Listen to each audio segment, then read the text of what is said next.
అందరికి నమస్కారం అండి. మన ఛానల్లో కొంతమంది అన్న ఐఎస్పిఎల్ నుంచి ఐపీఎల్కి ఎలా ఆడాలన్నా అని చెప్పేసి కొంతమంది అడుగుతున్నారు. అయితే ఈ వీడియోలో ఐఎస్పిఎల్ నుంచి మాత్రమే కాదు, నిన్న మొన్న బ్యాట్ పట్టుకొని కూడా మీరు ఐపీఎల్ ఎలా ఆడాలి అనే దాని గురించి క్లియర్గా అయితే ఈ వీడియోలో అయితే మీకు ఒక ఇన్ఫర్మేషన్ అయితే ఇస్తాను. అయితే ఈ వీడియోలోకి వెళ్ళే ముందు ఈ వీడియోని అయితే ఒక లైక్ అయితే చేయండి. అయితే మరి ఇంకా మనం మ్యాటర్లోకి వెళ్తే, మీకు ఐపీఎల్ ఆడాలంటే ప్రతి ఒక్కరికి తెలిసింది ఒకవే, కానీ ఇంకా రెండు విధాలుగా మీరు ఎలా ఆడొచ్చు అనేది ఈ వీడియోలో పూర్తిగా మాట్లాడదాం. సో దాంతోపాటు ఐఎస్పిఎల్ నుంచి మీకు ఎలా ఆడాలనేది కూడా ఒక క్లియర్ కట్గా మీకైతే ఒక అర్థమైంది. అయితే ఫస్ట్ నేను చెప్పేది ఏంటంటే, మీరు ఐపీఎల్ ఆడాలంటే మీకు తెలిసినవి ఏంటంటే స్టేట్ క్రికెట్ అసోసియేషన్ తరపున అది ఏంటంటే, మీరు మీ స్టేట్ తరపున మీ ఆడుతూ ఉండాలి. అంటే మీ స్టేట్కి రిప్రజెంట్ చేస్తూ ఏదైనా మీరు లిస్ట్ ఏ క్రికెట్ అయినా ఆడుతూ ఉండాలా, లేదంటే రంజీ ట్రోఫీ అయినా ఆడి ఉండాలా.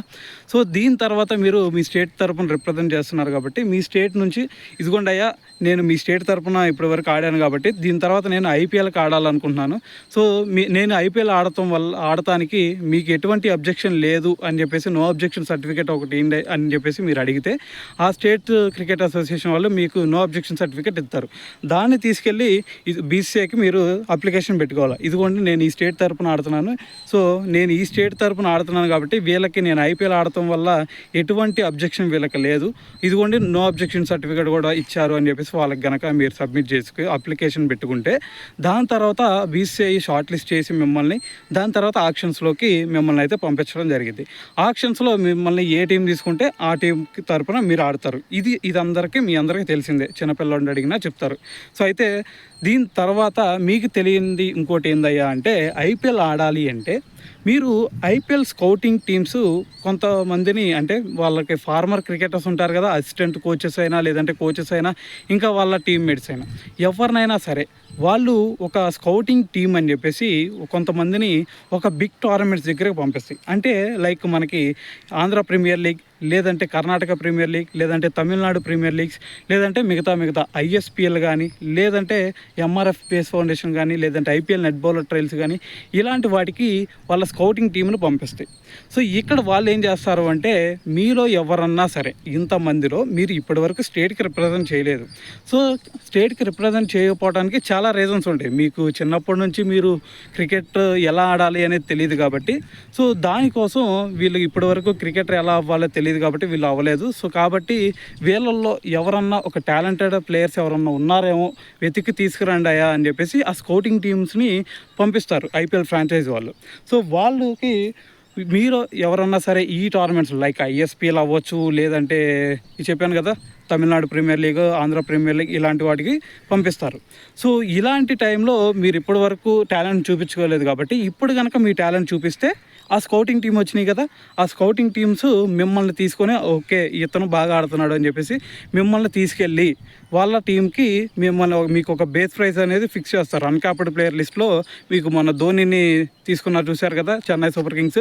సో అదేవిధంగా అన్క్యాప్డ్ ప్లేయర్ లిస్ట్లో మిమ్మల్ని తీసుకొని వాళ్ళు మీకు ఒక బేస్ ప్రైజ్ అనేది వాళ్ళు ఫిక్స్ చేసుకొని మీకు ఇంత మనీ అని పే చేసి మిమ్మల్ని ఐపీఎల్ టీంలోకి తీసుకుంటారు. ఇది ఒక ప్రాసెస్, అర్థమైంది కదా. సో మీరు చేయాల్సింది ఏంది, ఇలాంటి స్కౌటింగ్ టీం అనేది ఈ ఐఎస్పిఎల్ ఉంది కదా, ఈ ఐఎస్పిఎల్లోకి వాళ్ళ స్కౌటింగ్ టీమ్స్ని కూడా పంపిస్తారు ఖచ్చితంగా. ఆల్రెడీ మనం లాస్ట్ టైం కూడా ఐఎస్పిఎల్ స్టార్ట్ అయ్యేటప్పుడు కూడా ఈ వీడియోలో మనం మాట్లాడుకున్నాం. ఐఎస్పిఎల్లో యూజెస్ ఏంది, అసలు ఎలాగ ఇక్కడ నుంచి ఐపీఎల్కి తీసుకెళ్తారని చెప్పి కూడా మనం అంతకుముందు స్టార్టింగ్లోనే ఒక వీడియో చేసుకున్నాం. సో మరి దాని తర్వాత ఆ స్కౌటింగ్ టీంకు ఇక్కడ ఐఎస్పిఎల్కి వస్తాయి, ఖచ్చితంగా వస్తాయి. సో ఇక్కడ మీ టాలెంట్ కనుక ఖచ్చితంగా చూపించుకోగలిగితే మీకు ఇంత బేస్ ప్రైజ్ అనేది ఫిక్స్ చేసి వాళ్ళ ఐపీఎల్ టీంలోకి తీసుకోవడం జరిగింది అన్క్యాప్డ్ ప్లేయర్ లిస్ట్లో. మరి ఇలా కాదు, అసలు మీరు ఐఎస్పిఎల్ కూడా మీకు తెలియలేదు అంటే, మరి మీరు ఇదిగోండి ఇలాగ ఒక పల్లెటూరులో మీరు క్రికెట్ ఆడుతూ ఉన్నారు అనుకుందాం. సో మరి ఇలాంటి టైంలో మీకు ఎవరన్నా సరే ఒక గ్రేట్ క్రికెటర్ వచ్చి అలాగ రోడ్డున వెళ్తా మీరు క్రికెట్ ఆడుతూ ఉంటే చూసి ఓకే ఇతను బాగా ఆడుతున్నాడు అని చెప్పేసి మీ వైపు కనుక చూస్తే, వాళ్ళ కళ్ళల్లో పడ్డా కూడా ఐపీఎల్ ఫ్రాంచైజెస్కి వాళ్ళు రికమెండ్ చేయొచ్చు. సో వాళ్ళు రికమెండ్ చేసి, లైక్ ఇంకా ఒక ఎగ్జాంపుల్ చెప్పాలి అంటే, మీకు సంజు శాంసన్ తెలుసు. సంజు శాంసన్ని శ్రీశాంత్ శ్రీశాంత్ తెలుసు కదా మీకు, ఫాస్ట్ బౌలర్. సో అతను ఇలాగే చూసి, సో ఇదిగో రాహుల్ ద్రావిడ్ అప్పుడు కోచ్గా ఉన్నాడు. సో అతనికి రికమెండ్ చేశాడు. సో ఇతను ఒక 6 బంతులు 6 సిక్స్లు కొట్టాడు, సో మీరు ఇతన్ని తీసుకుంటే చాలా మంచిగా ఉండేది మన టీంకి అని చెప్పేసి అలా రికమెండ్ చేయొచ్చు ఎవరైనా సరే. సో సంజు శాంసన్ ఎలాగైతే శ్రీశాంత్ చేశాడు రికమెండేషను, సో అలాగే మిమ్మల్ని కూడా రికమెండ్ చేసి వాళ్ళ ట్రయల్స్కి పిలిచి అక్కడ ట్రయల్స్లో మీరు పర్ఫామ్ చేయగలిగితే ఆటోమేటిక్గా మీకు ఐపీఎల్ ఫ్రాంచైజెస్ మిమ్మల్ని తీసుకుంటాయి. ఇది ఒక వే. అర్థమైంది కదా అన్న. ఇవన్నీ నిజమేనా, అసలు జరుగుతాయా ఇలా అంటే, ఇంకా ఒక ఎగ్జాంపుల్ చెప్పాలంటే ఐఎస్పిఎల్ గురించి మీకు ఇంకా బాగా డౌట్ ఉండేది, ఎందుకంటే అది టెన్నిస్ క్రికెట్ కదా. మరి టెన్నిస్ క్రికెట్లో నుంచి మీకు డైరెక్ట్గా ఐపీఎల్కి ఛాన్స్ ఉండిద్దన్నా అంటే ఖచ్చితంగా ఉంటుంది. ఎందుకంటే ఆల్రెడీ లాస్ట్ వీడియోలో కూడా మనం చెప్పుకున్నాం అవినాష్ సింగ్ ఎలా వచ్చాడు అని చెప్పేసి కూడా. సో దాని తర్వాత ముఖేష్ కుమార్ ఎలా వచ్చాడు అని చెప్పేసి కూడా మనం మాట్లాడుకున్నాం. సో దాని తర్వాత డేవిడ్ వార్నర్ అసలు ఎటువంటి స్టేట్కి రిప్రజెంట్ చేయకుండా ఎలాగా డైరెక్ట్గా ఆస్ట్రేలియా టీంకి ఎలా ఆడాడు అనేది కూడా మనం చెప్పుకున్నాం. సో కాబట్టి మీరు చేయాల్సింది ఏంటి అంటే, ఇటువంటి మీ డౌట్ వద్దు. మీకంటూ ఒక వరం లాంటి ఒక ఐఎస్పిఎల్ వచ్చింది. సో మీ అందరికీ తెలుసు అవినాష్ సింగ్ ఇటువంటి టెన్నిస్ క్రికెట్ నుంచే అతను కూడా ఆర్సీబీ పిక్ చేసుకుంది అని చెప్పేసి మనం లాస్ట్ టైం కూడా చెప్పుకున్నాం. ఇప్పటికే 2 టైమ్స్ చెప్పుకున్నాం 2 వీడియోస్లో.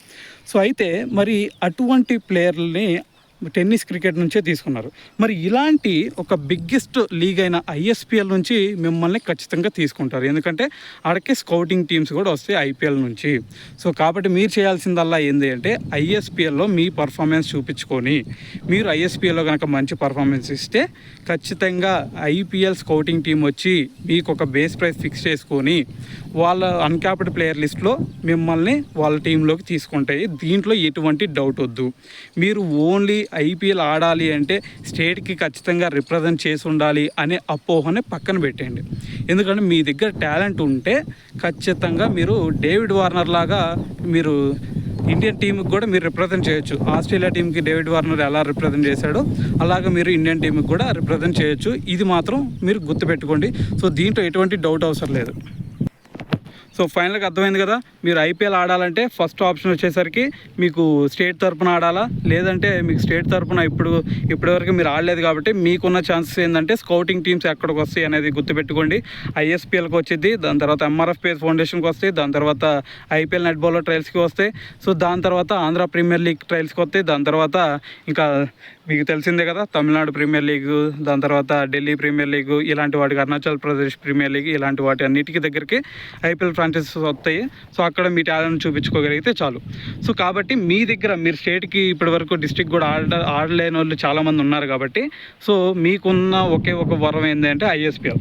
సో దాని తర్వాత ఇంకోటి ఏంటి అంటే, మీకు ఎవరన్నా ఇండియన్ క్రికెటర్స్ ఎక్స్ క్రికెటర్స్ ఎవరన్నా ఉంటే వాళ్ళు మిమ్మల్ని రికమెండ్ చేసే ఛాన్స్ ఉండేది. సో కాబట్టి మిగతా 2 మీ చేతుల్లో లేవు కాబట్టి ఐఎస్పిఎల్ ఒకటే మీ చేతిలో ఉన్నది కాబట్టి మీ టాలెంట్ని చూపించుకోవడానికి ఐఎస్పిఎల్ అనేది బిగ్ ప్లాట్ఫామ్. సో దీంతో మీ డౌట్స్ క్లియర్ అయ్యాయి అని అయితే నేను అనుకుంటున్నాను. ఇంకా ఏదన్నా డౌట్ ఉంటే మీకు కామెంట్లు అయితే తెలియజేయండి. సో దీని తర్వాత ఇంకోటి, ఈ వీడియోని అయితే ఖచ్చితంగా లైక్ అయితే చేయండి, ఎందుకంటే మన ఛానల్లో ఒక 10-20 వ్యూస్ కంటే ఎక్కువ రావట్లేదు, అందుకని అడుగుతున్నాం. సో ఈ వీడియో నచ్చితే ఒక లైక్ అయితే చేయండి. ఇంకా మీ ఫ్రెండ్స్ ఎవరన్నా క్రికెటర్ అవ్వాలి అని అనుకునే వాళ్ళు ఎవరన్నా ఉంటే వాళ్ళకు కూడా ఈ వీడియోని అయితే షేర్ అయితే చేయండి.